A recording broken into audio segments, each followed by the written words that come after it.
Hello everyone, Dragon Souls here, and welcome to my reaction to Dead Space Remake.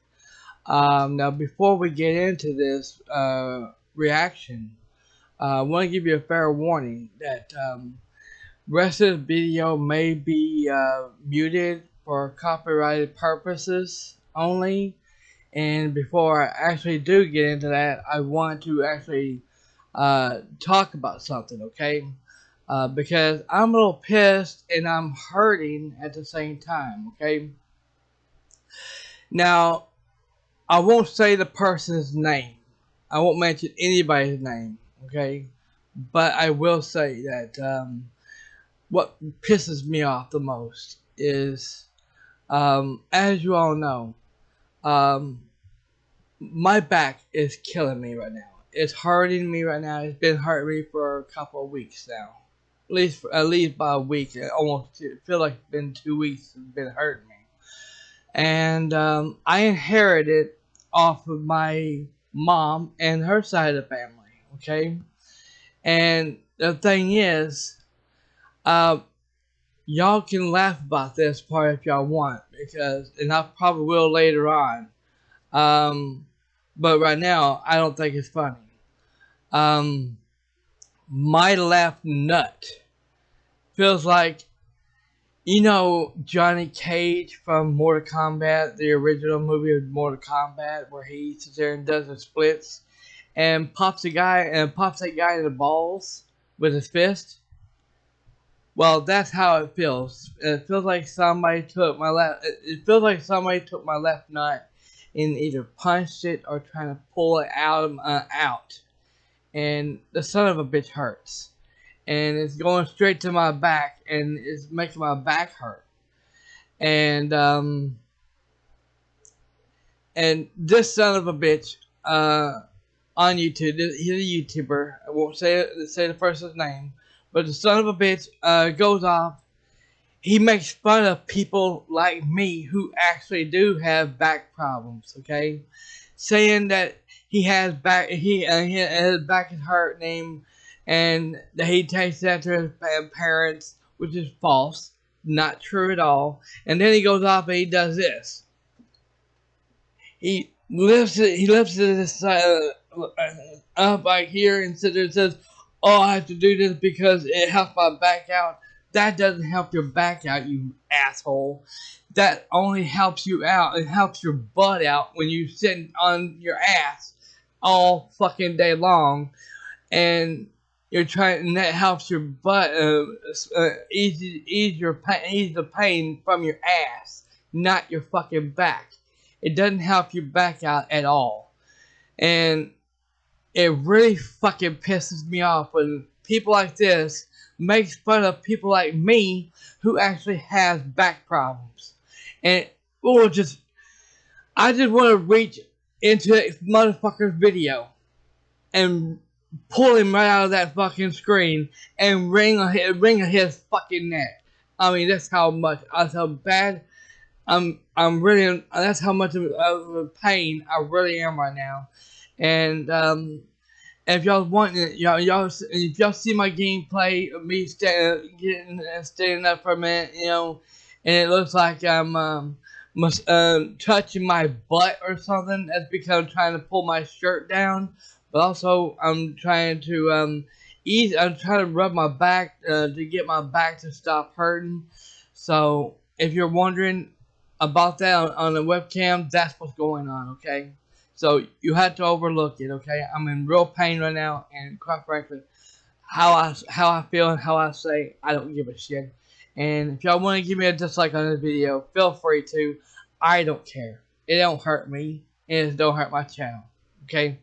So without further ado, let's get into this. And they did this last Friday. I don't know what time, but they did this last Friday, and I was live streaming over on Twitch for about 4 hours and 6 minutes. Right at 8 o'clock, from 8 o'clock to 11 something that night. So yeah, I didn't get to see this. So y'all get to see this. See my reaction to this for the very first time. So let's get to it.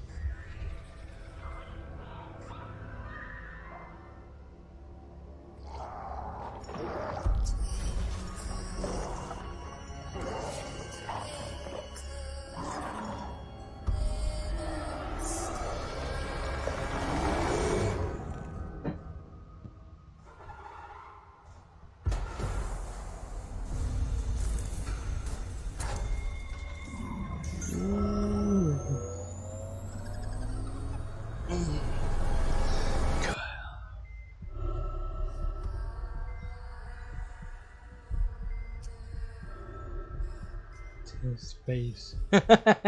Yeah. Bonjour à tous. Welcome to the second Dead Space for Dead Space. My name is Philippe Ducharme. I'm joined by Roman Copasoriola, Creative Director, and Olivier Asselin, our Audio Director, because today the focus of the stream is on audio. Do you know how many layers of audio I didn't mean to do that. Gunfire and like just the general creak of the ship and music? Like how? Let me redo that part, y'all, because I didn't mean to do that. Bonjour à tous. Welcome to the second Dead Space for Dead Space. My name is Philippe Ducharme. I'm joined by Roman Copasoriola, Creative Director, and Olivier Asselin, our Audio Director, because today the focus of the stream is on audio. The sound effects, the music, the ambiences of the original Dead Space were astounding. It helped create an environment that was super immersive for players, and it was done extremely successfully. Olivier today will explain how we're leveraging the existing content to build an even more immersive experience and enhancing the content that was there in the initial game. Keep in mind that just like last time, everything that you're going to see today is going to be gyms. It's work in progress, so you're going to see bugs, you're going to see missing animation, broken animation, art that's placeholder, and that's all normal. So nothing is final? Nothing's final. Okay. We're showcasing content as it goes in to make sure that we're receiving feedback and we're able to show you all the game and hear what you think about what we're making. So this is the purpose, and we want to see interactions on boards afterwards, so hopefully we're going to be able to read a lot of comments about audio following the stream. Today for the stream, we're also lucky to have one of our Community Council members that's joining us. So we have Jack Patillo with us. Hey Jack, thank you for joining. Hey guys, how you doing? Thank you so much for having me today. It's going to be a lot of fun. I'm very excited to represent the Community Council. For those of you who don't know, it's a group of people who have been huge Dead Space fans for a long time, and we get to yell at you guys, and you can shape the game as to how us hardcore Dead Space fans might want it, And I'm really excited today to see a final. I had to do this to version ease the of game pain. that's been promising Oh shit, us that for a long hurts. time now, so it's gonna be cool to see it all working and 100% finished, right? Thank you for your clean and contribution, polished, like right? always. That's what we Really, got today. You got the message right on. All right, so All right, nailed it.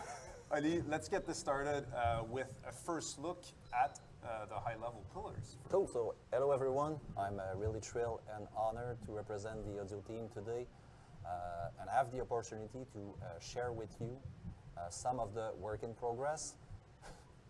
As developer, it's great to be able to share that early with the community. So many thanks to everyone involved in making this happening. Special thanks to the audio team. Okay, we've got a group of talented and very passionate designers. And as you will see with the upcoming examples, they are really committed to make that game an amazing and immersive experience. And, nice to have you with us also, Jack. Absolutely. Hey, Ollie, real quick, before we get into it, so you're the audio director of the game. So what exactly does that mean? Does that mean like you're the one making the noises, you're playing the keyboards, you're making the squishy sounds and recording it? Like what is your role exactly as audio director? Because that could mean literally anything. But making squishy sound is always part of our background for sure, but as an audio director, my role is more to collaborate with Roman and Phil and also all the core leads, and working with the audio team too to make sure that it's a facilitating role basically. So to help them being creative and making sure that they stay focused. So a lot also of work towards like Jira task and stuff like that, and making presentation also. And making game sound with your mouth. Yeah, Okay. always. Okay. Always. So live streaming was always part of your role. No, never. It's a first. Should agree with that. That's okay. It's gonna be fine. So, Nice. a part of our job, Jack, is also to help the team understand what we're doing. I call that the audio evangelization. It's to talk about audio, talk about what we can do. Part of it is to look at our pillars in the game. So before we start with the cool stuff, I'm always like to see what is our thought process behind that. Where are we from? That's real video game under the hood. Like it's PowerPoint, Jira, and stuff. So starting with the PowerPoint, it's our daily job. That's the real stuff, always. Because it's also something that comes back Yeah. regularly in our thought to say, hey, we need to make sure that we stay focused. So how do we stay true to the original game? And for us, that means always start from there. Always look at the game first before we start a chapter. We play the chapter for the original before we start a feature. We look at the original data, not only the data, but also how it was made behind the hood, under the hood, or behind the door, depends. But actually, once you've got that, we put that in game the same way it was in Dead Space. And after that, that allows us to understand what is the part that is working and what are the parts that needs to be bonified, to have a slight bonus, to add here and there slight things, to make sure that we create the best game possible. So always use the existing foundation and predefine soundscape, but build on it. Nice. I appreciate that too, because I mean, obviously, like, there's a lot of Dead Space fans out there that are so passionate about the original. And I love that you're not just tossing it. You're like, that's the Bible. You know, you start there and then you work on like how can we improve what we did, you know, all those years ago. So yeah, I appreciate that a whole lot. I know a lot of other people do as well. Yeah, the soundscape of Dead Space is very solid in the first place, so we need to make sure that we stick to it as much as possible. So it's really cool. So quickly, let's have a look at what we're going to look at today. We're going to look at 4 features of audio in Dead Space. We're going to start on the technical side of things with what we call environmental audio, or how does the sounds is playing in 3D around Isaac. Then we will have a quick glimpse at Isaac tools, the Dead Space weapon. We're going to look at the Alive system. The Alive system is the non-verbal reaction of Isaac. Isaac breathing, his heartbeat. And then finally, we're going to look at all of this together in-game and ambient mood. We're going to finish with it. I just gotta say, I love the fact that it says ambiance over a severed hand floating through space covered in blood. It's like, you know, like you go to like a massage parlor or something, it's like you hear like forest sounds and nice nature sounds or the ocean, and it's like, no, this is severed hands is our ambience going on here. That's, you guys have nailed it. Severed hands, gore floating in 0G. Stuff. Gets the tone right. Yeah. Right, that's the tone. And creepy singing, so you know that's it gets you into the mood immediately. That's the gig. All right, let's start with sounds in space. So sound in space, what do we mean by that? Just before we start, obviously I talked about the environment in 3D. It's also the distance filtering, the obstruction and the occlusion. So Jean-François, Mike, and Diego put together a video that will explain and showcase our approach to towards environmental audio. Let's watch the video.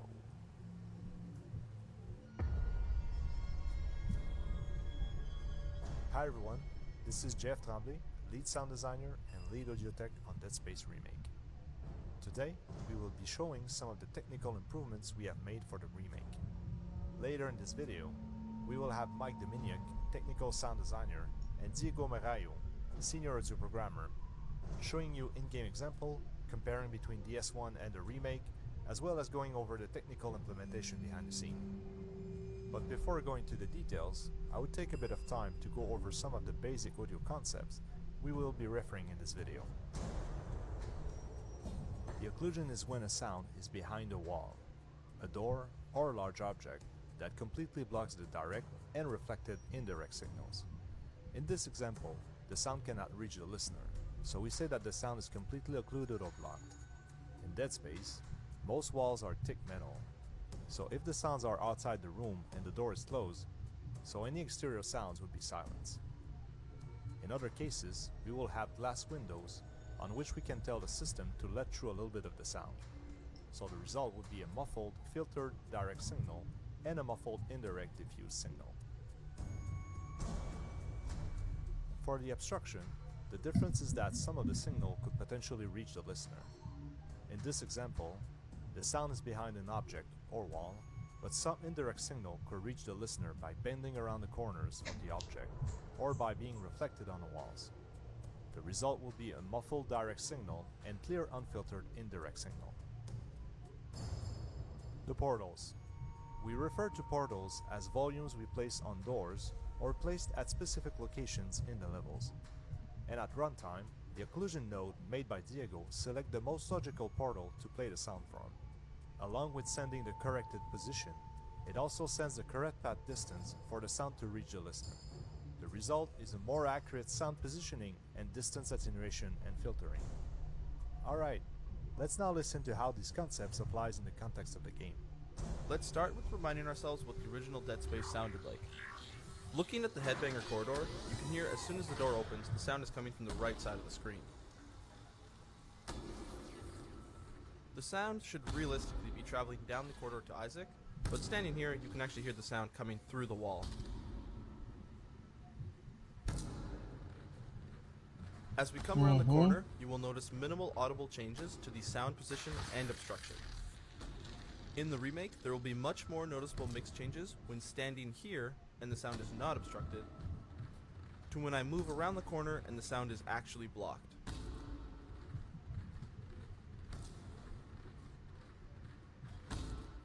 Now, let's take a look at our in-progress remake.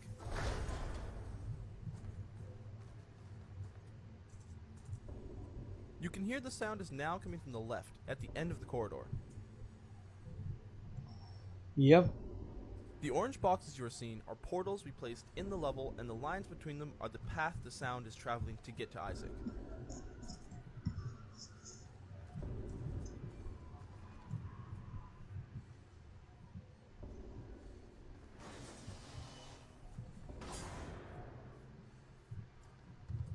We lock the sound to a third of the portal from the direction it is coming from, to keep the correct directionality.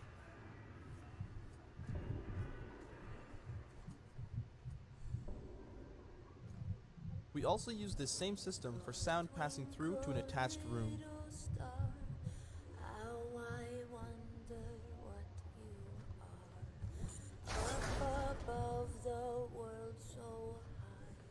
As the door closes, we start applying mix changes to the sound.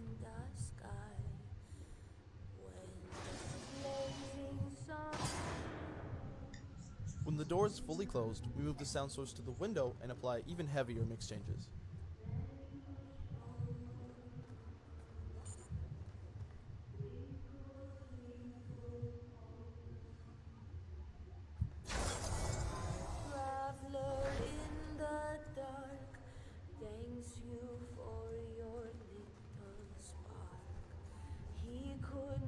See which way to go if you did not twinkle, twinkle, little star. How I wonder what you are up above the world so high, like a diamond in the sky. Looks so damn good. It sounds so damn good too. Since this room has no window, we are cutting the sound completely as the door closes. We have the ability to choose what sounds are let through the doors, so not every sound will be culled if we do not want them to be.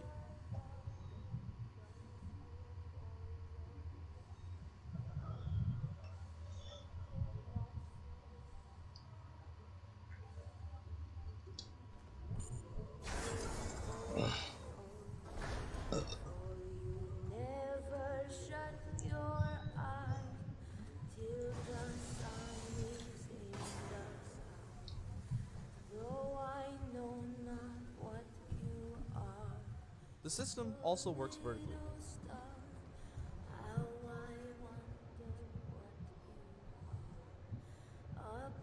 The way the system works is by creating a map of the areas that are reachable by the player considering the surrounding openings like doors and windows. Then, when a new sound starts playing, we can check in the map we have previously generated if the sound is audible and what is the shortest path to Isaac. We update this map at regular intervals but much less often than the sounds themselves, because it's expensive and its data does not change very often. But having this information allows us to calculate a more physically accurate position of the sound very quickly.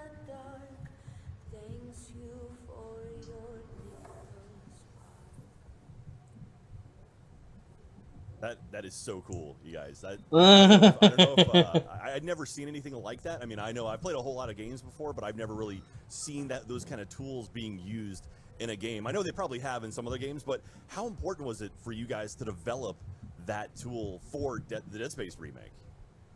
But that was one of the first discussion I think we had together as a production to say how do we make sure that we've got a 3D audio that stands for the current gen platform. So we really put a lot of effort and a lot of focus on how does the audio play back inside the Ishimura, and how we're going to be able to filter that to make sure that it's really One thing that is really important also in terms of gameplay into Dead Space in the experience, it's the physical reality of that world. That the Ishimura feels like an actual place. You have all those physics-based powers, you can cut the necromorph, and all of those things needs to feel real. And one thing we wanted to enhance on audio was to give the same type of approach to the physics of the actual sounds and how they reverberate in the ship, etc., to really make that place something living in which you can believe. Nice. I mean, I'm just excited by like all of these new things going into the game that I never thought of before. Now, I know like one thing, Ollie. So like when I hear a car drive down the street, I can always hear the bass of the car before anything else. Is that something that you guys can do in the game, like with this tool, where you can actually make it where like certain frequencies hit you sooner rather than later, or like they travel further than other frequencies? Yeah, we've got the choice for each sound or group of sound to apply a certain value to the obstruction and occlusion, as Mike mentioned in the video, but also to filter through distance differently based on the frequency spectrum. So we can apply a curve that will mimic how sounds will be influenced by the distance. So wait till you hear the Leviathan growling in the depth of the Ishimura. That will be fucking awesome. Man, I'm pumped to see everything you guys are working on right now, and it's just like even something like I would never think about that stuff about like the audio occlusion, and I know like is that something like Phil and Roman, is that something you guys are working on to use to like maybe manipulate a player where like they hear something coming from one side but they're actually being attacked from another side? Like I know like head fakes are always been a big thing in Dead Space. Is that something you guys are going to take advantage of? Yeah, definitely something that we want to use to make the player believe something's coming in a threat in a certain direction. So it's more levers in our toolbox to make sure that we're able to surprise the player and catch him off guard. Very, very cool. All right. Well, I'm excited to see more. What else we got next? But let's talk a bit about, we mentioned it at the beginning, the tools of Isaac. Because in Dead Space, most of the weapons are not necessarily classic weapons. They are more like tools. Because Isaac, as an engineer, is basically using those tools to go through his journey. So our main challenge here is how do we keep the personality of the weapon of the original, but add distinctive detail that will make those weapons, feels like tools, like engineering element. So everything you will see right now is based on that train of thought. We've got 2 prototypes. Once again, it's prototype. We did collaborate with Stefan and Paul from Sweet Justice for this redesign.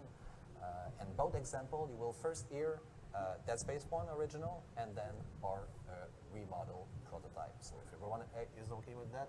So once again, it's really work in progress for everything, visual, VFX, models, especially animation for the weapon. It's early, there's a lot missing, so just a quick disclaimer. Hello, I am Michael Dominic, the technical audio artist on Dead Space. I will be showing you the in-progress plasma cutter and pulse rifle today. Let's get started with the plasma cutter and have a listen to what we are remaking.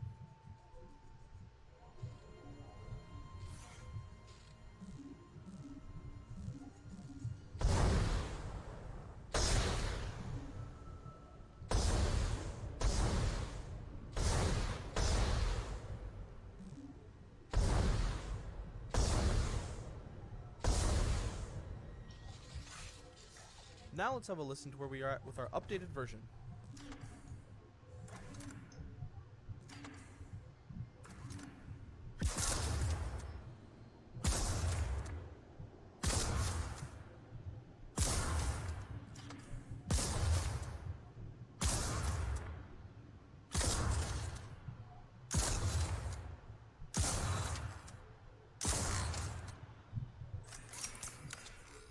When we are designing a weapon, we approach them in many different layers.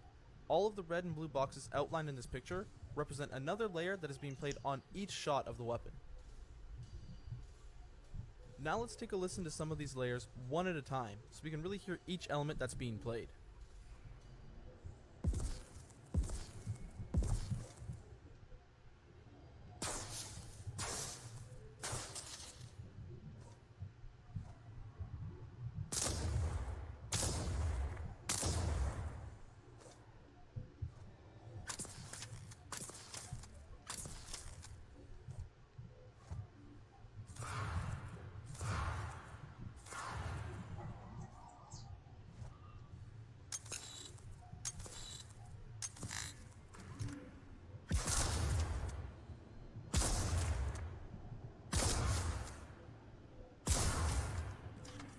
That's all we have for the plasma cutter today, but let's take a sneak peek at comparing the original pulse rifle with our in-progress version.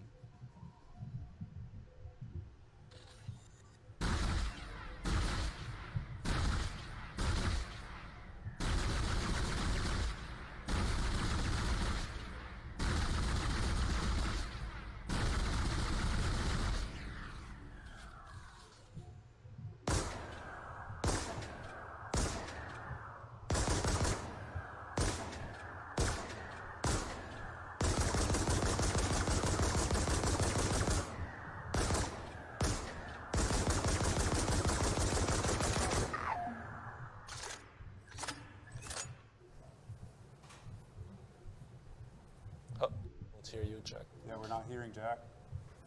That's What? Sorry, guys. I apologize. What does Isaac have against those walls? He seems very upset at those walls. Did they do something to him or talk smack about his mom or something? He was hearing the necromorphs on the other side because of paranoid. Just shoot a hole right through it. Now, Ollie, that's fascinating to me. The idea of so many layers of audio just for one little sound bite. Is there ever a point where it's like there's too much audio, like we have too many layers going on right here, or is it kind of just keep throwing things at it? No, it's clearly a point that we always reach a moment where either for a single feature like a weapon or for the entire mix, where the amount of frequency is too much in one area or the other. So it's how do we mix together all the audible frequency spectrum of each element and make sure that they have a purpose in the overall view of the game. So it's about how do we mix your element individually or at the granular level, but how do they interact with the world? That's cool, and like it's fascinating to me that like that the the plasma cutter, all the weapons will sound different based on the location you're shooting them in, right?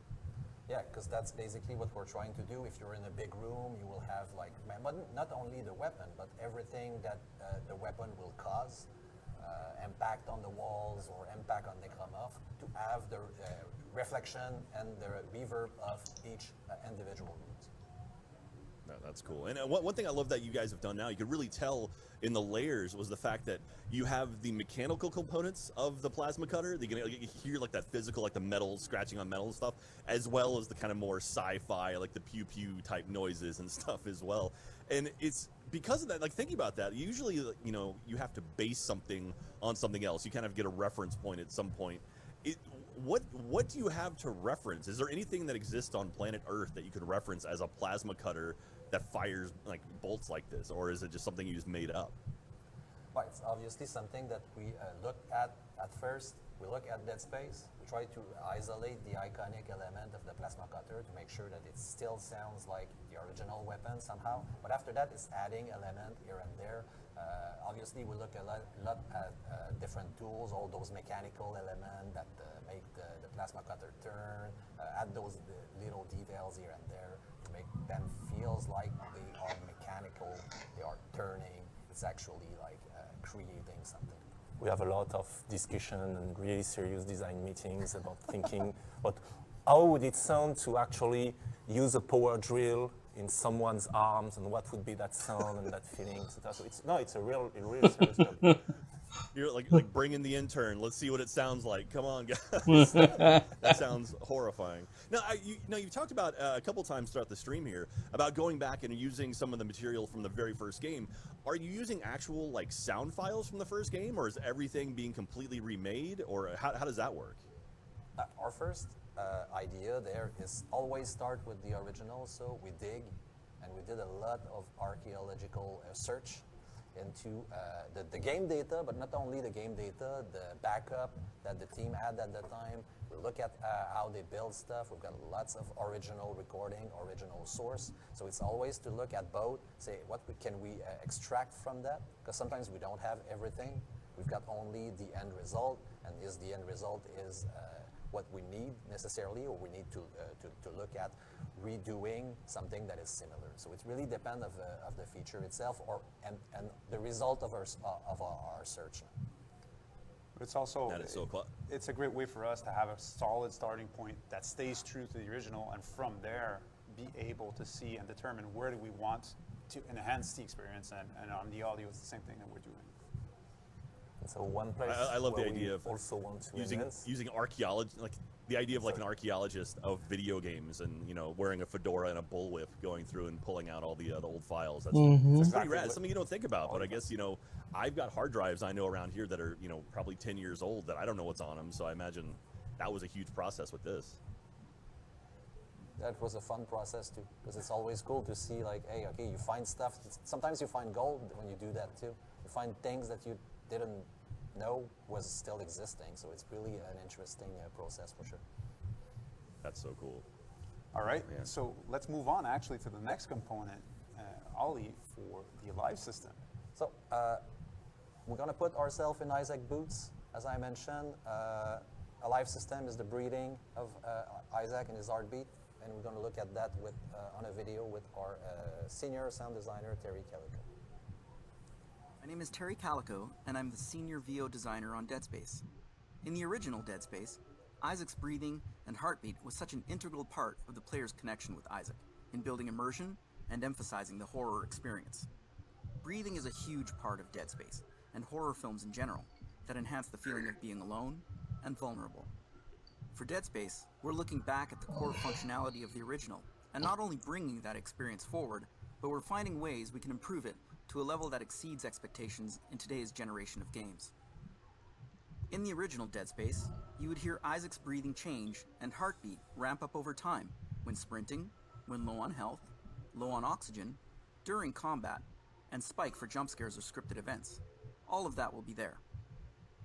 A couple of improvements, for example. In the original, when Isaac was sprinting or injured, you would hear additional grunts to emphasize his level of exertion play simultaneously over top of the base breathing rate.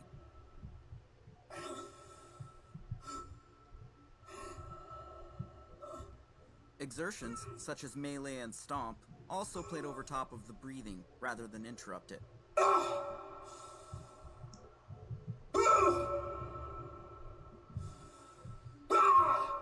If you listened carefully, you were hearing two voices at the same time. The exerted breaths didn't interject the base breathing.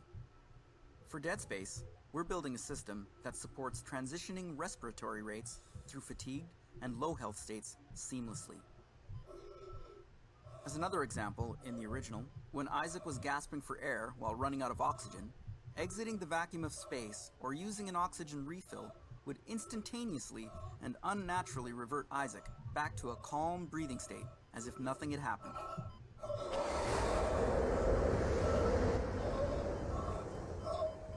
Exiting vacuum.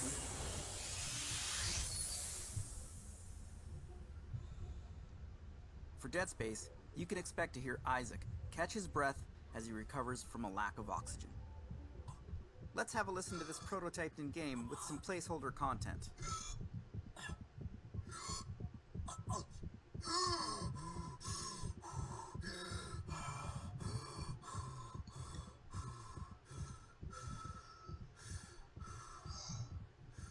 That sounds better. I like that. And as Isaac catches his breath, you hear it transition back smoothly into the base breathing cycle. For Dead Space, we're building what is called the Alive system. It encompasses all components of Isaac's breathing and heart rate, vocal exertions, and dialogue, influenced by a variety of driving gameplay features. The limbic system is the part of the brain that controls behavioral and emotional responses such as anxiety and fear. When you watch a horror movie or play a scary game, the limbic system can trigger a release of adrenaline into the body, causing a physical response such as increased heart rate. In our game, adrenaline is derived from various values driven by external factors that have a direct influence on Isaac's heart rate BPM. External factors that act as adrenaline are the combat difficulty value, scripted events and jump scares, Isaac's fatigue level, Isaac's oxygen level, and Isaac's health. We want Isaac to reflect how anyone would physically react in the scenario he's placed in, and vice versa, use that to influence the player to feel the same response. For Isaac's scripted dialogue lines, where the player maintains full control of Isaac, we will have 3 variations of each line to pick from based on his current state: a normal version, a fatigued version, and an injured version. Let's have a listen to how Isaac's fatigue level or being in a low health state can impact Isaac's scripted dialogue in-game. Nicole? It's me.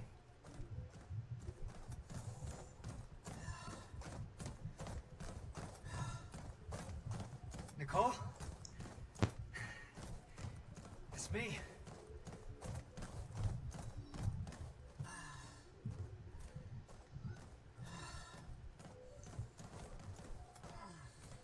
Nicole?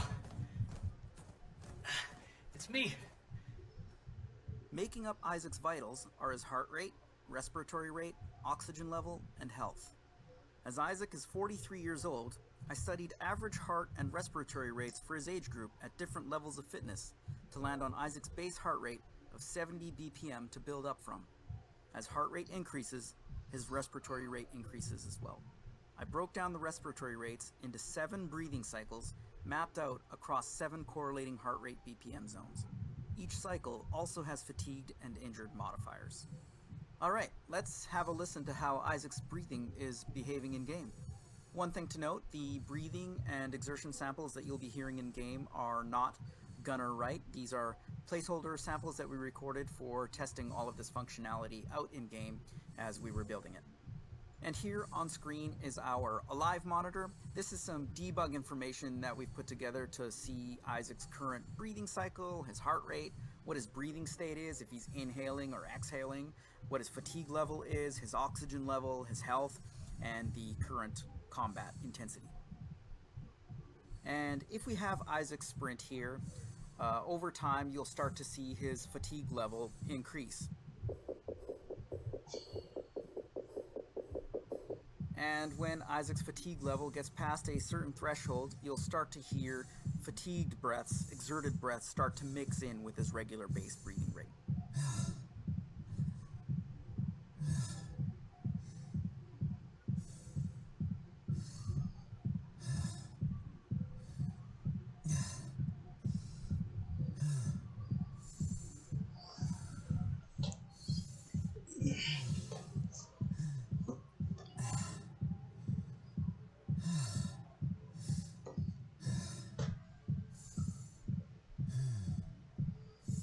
And when Isaac stops sprinting, you'll see his fatigue level start to go down, his heart rate will come down, and his respiratory rate will slow down as well.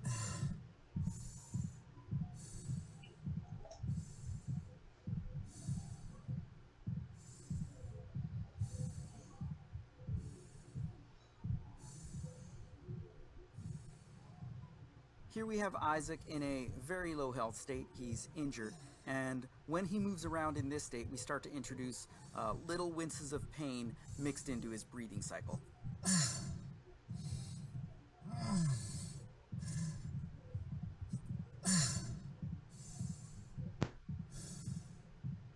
And what's really great about the way we've built this system is that Isaac can be in both an injured state and fatigued state at the same time. So hearing those injured winces, those fatigued breaths mixed in with his regular breathing actually sounds quite natural.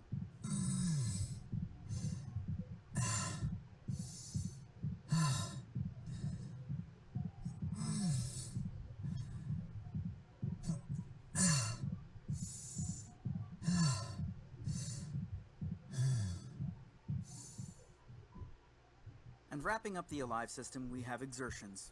These are single one-off exertion events that interrupt or interject between bass breathing loops.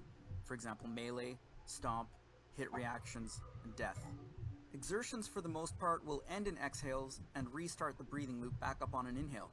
However, the breathing system will have the flexibility to have the option to start the breathing loop back up on an exhale or inhale, depending on the content. Thanks for listening. I hope you enjoyed this sneak peek into some of the things we're doing with audio to make Isaac come alive. Oh yeah! That is wild. The amount of work and thought to go into. You're developing a hypothalamus for a video game character. That's incredible. And I gotta say, Isaac should probably maybe start the Couch to 5K program. He needs to work on that stamina build up, I think, right there. Now, Ollie, do you have any idea how many like breaths are in this game? Obviously, there's different variations of it, but like how many inhale, exhales do you think have been recorded or are going to be recorded for Dead Space? Yeah, as Terry mentioned in the video, right now it's all temp asset that we recorded, but we're expecting Gunner to be out of breath anytime soon. Because there's a lot of going to detail. be easy actually, because he's in a really, really good shape. The guy has a, Oh, yeah? has a real, has a real cardio.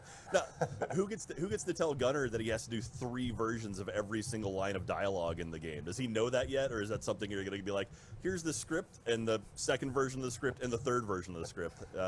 Have fun. See you in a few days. That was part of the deal, actually. Yeah, exactly. We're going to make him out of breath when he's going to record. He's going to have fun on the treadmill.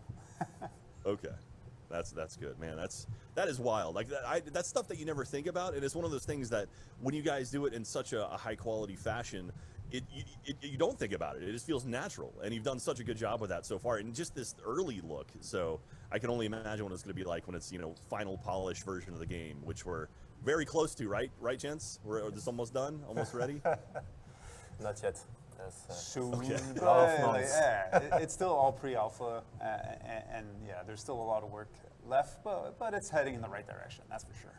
Okay. There's a lot of Absolutely. I mean, everything we've in what seen, we've like, I've been excited to see like the progress that we've seen. So from the community team, we've been watching this since before announcement, and just to see how far it's made over the course of the months we've been a part of it has been incredible. And I'm psyched that you guys are showing off some of the stuff that we get to see early to the larger community, because Dead Space fans are rabid, and any little like nugget of morsel we can get is very exciting. And so I'm psyched that you guys are sharing this with the larger crowd.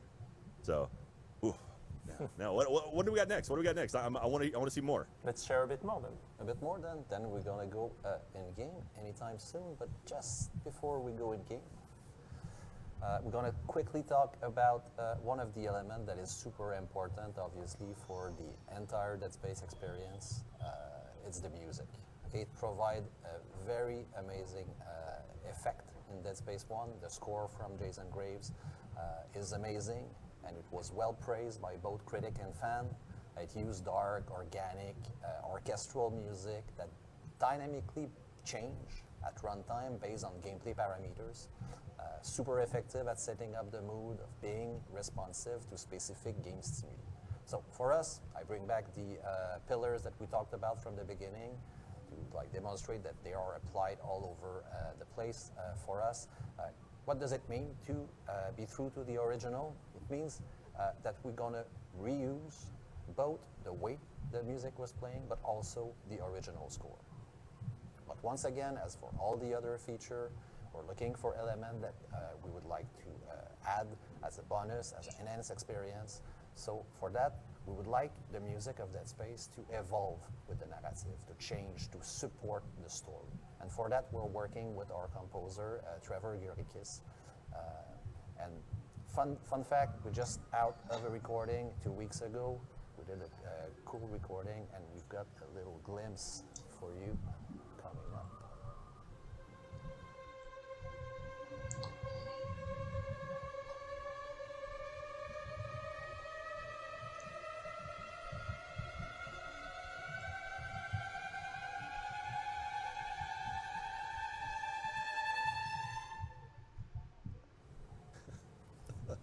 Now, why are violins the scariest instrument that exists? Like, that's so it's like immediately your skin starts crawling because it's like, I don't like this, something's going on. There's clearly something about the strings that makes this a bit creepy right away, that's for sure, and the way that has been used there helped quite a lot. But we've got other tools in our back pocket to scare people with music. We've got plenty of little things coming up. And I can't wait to see more of that. And I love the fact that you have different elements of it, so you can manipulate that and play different things at different times to really mess with your brain. That's very, very cool. Clearly, what you just saw is the string section, but we've got also like we can record the brass, the perk separately, and after that, it's the same way as the weapon. Basically, we record in layers, so we can play back in layers. In certain places, you will hear only certain element, and after that, dynamically, when the players are playing, we put all those things together and make them fluctuate with the gameplay. That's so awesome. Okay, well, speaking of putting everything together, I think now everyone wants to see maybe some like gameplay, like all of this kind of squished together in a live demo, perhaps. Is that something we can do?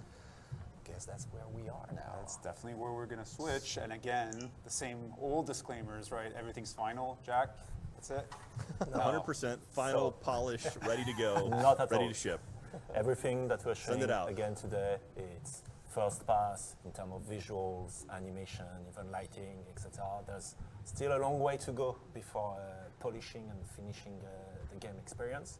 But still, we wanted to give you a glimpse at where we are today and how do all those elements we talk about today actually converge together to participate to enhance the Dead Space experience.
Wow, that's amazing. I love it. It's so great. I love watching developers do playthroughs because you guys do those slow pans and look arounds that are very dramatic and very, very pretty. Where meanwhile, I'm going to be playing the game just running from spot to spot, trying not to get murdered. So I appreciate that. That looks incredible. Congratulations, guys. And Now we heard a whole lot of stuff going on there. I think I even heard like the violins at one point.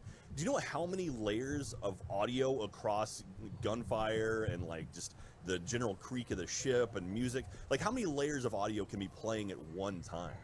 Oh, there's a lot of layer that could play at runtime, and this is the magic of dynamic mixing right there. Is like we establish, as developer, we establish rule in which like, hey, when those conditions apply, then certain things will change dynamically at runtime. So in the end, it's the player that will provide the end result. So we're trying to just applying certain rules. Let's say like, hey, when those conditions arrive, then this will lower 3 dB, the music will rise a certain amount. So it depends really of the gameplay. There's a lot of layers, so we don't have the choice. As I explained earlier, it's like the frequency range is that wide, and when lots of frequency just add on, at one point it's too much, so we need to choose where you put your focus, basically. It depends on what sounds creating, how close to the player they are, all those kind of things. And I mean, I imagine there's like a lot of math in there too. I never thought math would be a big part of audio, but I guess so. It's absolutely incredible, and just the way that it all layers together, and the music, and how it all it's so well done, and it adds such a cool element to the game, and just immediately just immerses you in the whole thing, and it's fantastic. And now just the idea of like that room and just the general noise of it. Ollie, do you go to sleep at night and that's all you can hear? Like, are you just surrounding yourself with this kind of audio? Like, did you spend a lot of time in submarines? Are you used to this at this point? Yeah, he hasn't been sleeping since we started the project, so he doesn't know. But No, actually, obviously, we're passionate it people, is so cool. so there's something that we always think about. So it happened many times that you hear a sound and saying that will be perfect for that feature, but that's a part of our life, and it's really cool to have the chance to work on that project that drive that passions, really. all right, well, it's everything I've heard so far sounds fantastic. Thank you very much. Kudos to everybody on the team in Montreal and everywhere in the world for their hard work. Yeah. Still a long way to go, but definitely we need to do a huge shout out to the team. We have a lot of people that are extremely passionate in the work, and it shows when we're starting to put all the pieces together. We only saw a glimpse of that work today, but there's a lot more coming, and it's actually something that I wanted to say today, that we're going to do another dev stream in just a couple of weeks / months, early May. We're going to do a follow-up to this dev stream with an art live stream. Yeah, I see your hand. I'll get to you. But it's like, we're going to do an art live stream in just a couple of weeks, early May, where we're going to have Mike Yazijan, our art director, that's going to be with us, having a first look at art. Well, I think Ollie's just set the bar pretty high, so great work, Ollie. And now I'll get to your question, Jack. Hi, I'm Jack down here in Austin. I know you guys are up there.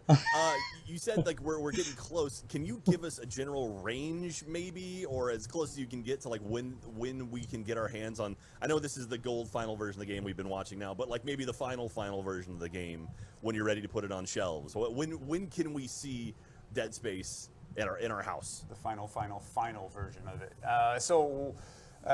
Well, we want to make sure that we're in a place where the game that we're going to deliver is going to be delivering on the expectations of fans, and that's what's most important. So right now, we'll say early next year. We have a date in mind. We want to make sure that everything converges for this. We're actually just a couple of weeks away from being able to do our first full walkthrough of the game. we're not even alpha yet. Exactly, we're still pre-alpha, but we believe that we're going to be in a solid position to be able to do the proper polish, the proper debug, and to meet the date that we have in mind. But for now, I'll say early next year, Jack, to your question. All right. That's better than some nebulous in the future, so I appreciate that. All right. So, well, thank you, Jack. Thank you, Ollie. Thank you, Roman, for participating in DevStream. Thank you, Phil. Thank you. I hope that you've enjoyed what you saw today and everything that we've showcased. Please participate in comments. We want to see your thoughts. We want to see what we did right, what we did wrong, hopefully not too much, and hear what you think about the game. And so thanks a lot, everyone, and hope you have a great, fantastic day. Au revoir.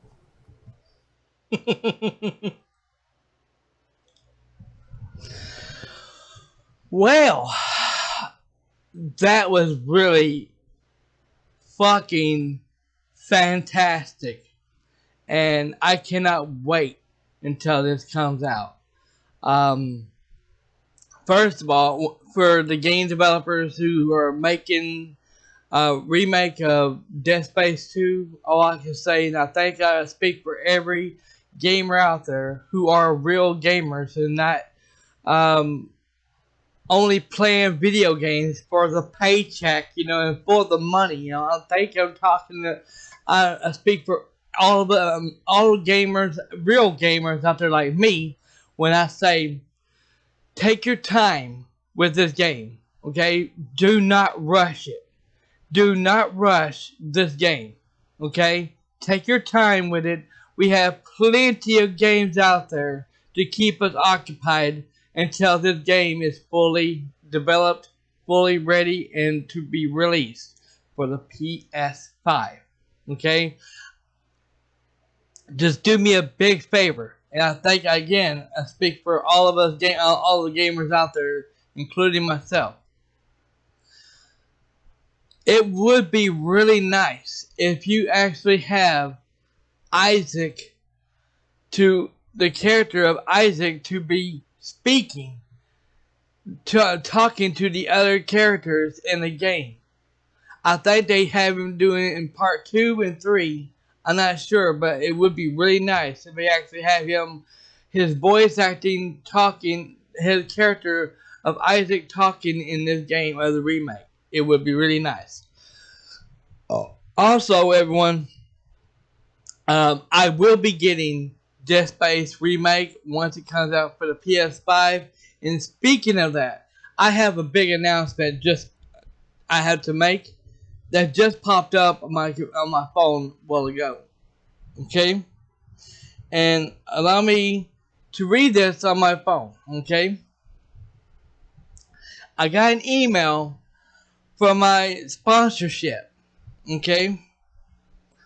And they said the following, or that's what the jackass would say. And then here's what my sponsorship said.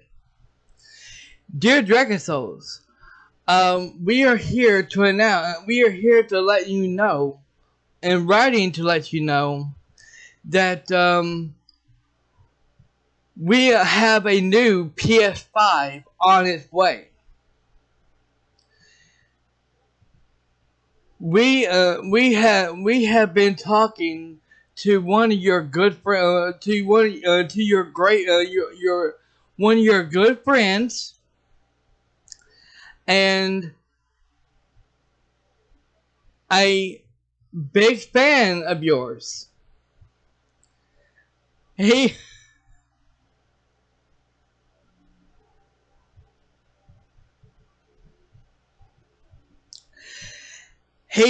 is wanting to be still to stay unknown. Therefore, he has been harassed by a person who you have been talking about this whole time, and he is fed up with it. So therefore, he doesn't want nobody knowing who he is for right now until you receive it. I hope you understand that, and that and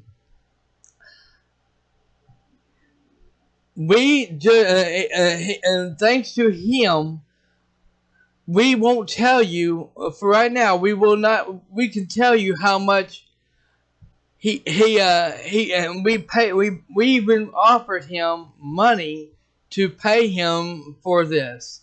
He said no. He said, I will not take your money because I bought this for him. He said, I bought this for Dragon Souls. And holy shit. Holy cow. I cannot tell y'all how much he paid for this thing. I had to keep it. I had to keep it anonymous, unknown until I do the unboxing of it. But holy shit! They said that I will be receiving, since the shipping and delivering is insane right now, and they're completely booked up right now, that I will not receive it until either July, sometime in July and August. Thank you so much, Dragon Souls, for your patience, and tell your viewers and your subscribers that we personally say thank you for being patient with us and for being patient with you.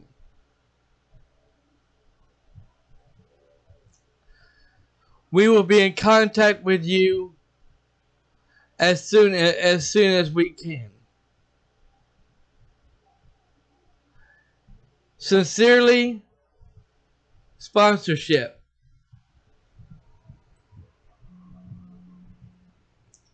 So there you have it, everyone. Oh, there you have it. I am getting the PS5, but it will not be. I will not be receiving it until sometime in July or August, which means when I do receive it, I will be either be doing a picture showcase or doing a video showing I have it, and that there will be an unboxing soon. Okay, but for right now, they said, you heard what they said, and yeah, I'm getting the PS5, and when this game does come out, I will be playing Dead Space Remake. You can bet your ass I am. Thank you all so very much for watching. If you like what you see, if you do like what you see, and if you're new viewers, please hit that like button, subscribe, turn on all notifications, and share the video. Thank you all so very much for watching, and huge shout out to Pixel Solution and many others who have been watching this video, and also for him telling me that this actually came out last Friday when I was live streaming over on Twitch. Thank you, seriously. Y'all have a wonderful day. And also, I have a video later on tonight, a little bit of gameplay coming to my channel tonight. That will also be I will be getting and doing a full gameplay of on the PS5. So check it out later on tonight when it comes available. Dragon Souls, signing out.